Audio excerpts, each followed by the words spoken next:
this is a good question, bro, and it's fairly detailed because when I first started doing my research, this is what I wanted to know. How do I get started? And nobody was willing to truly tell me, so I had to piece it all together and get the information bit by bit.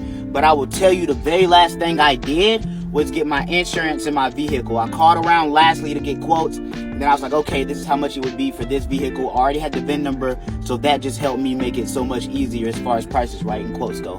Boom, that's the last thing you need to do. The first thing you need to be doing is getting you a LLC, EIN number. You need to be getting that LLC together. Once you have your LLC together, business address, business number, your own file and everything like that, I would say that the next thing you need to do after doing that is go ahead and file for your MC number, right?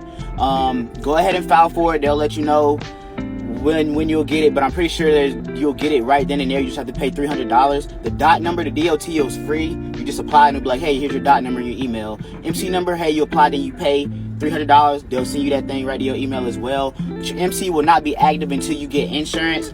But even though the last thing I did was get insurance, you feel me? I don't recommend go ahead and getting it and not have any work to pay on your insurance. A lot of people go ahead and get the van and the insurance and be like, hey, I got my van, I'm in Atlanta. I got my van, I'm in Charlotte, let's work.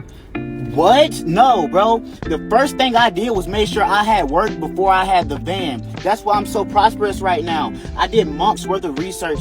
Dude, I have 2 dispatchers under my belt. They was calling me while I was at my 9-to-5 job, and I had to tell them, like, hey, I'm sick today, I can't go running. Because I was still in the middle of my 2-week notice. Like, I had work hitting my van before I had it moving.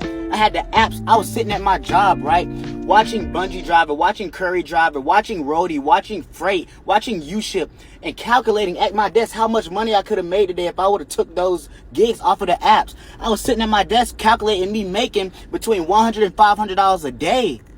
That's how you get started in this business, by doing your research, mapping it out, figuring out what needs to go 1, 2, 3, 4, 5, and chipping away at it every single day until you got it. I'm not gonna cap. You're gonna probably come out of pockets a little over $1,000 as far as EIN, LLC, and MC and all that other stuff. Like for real.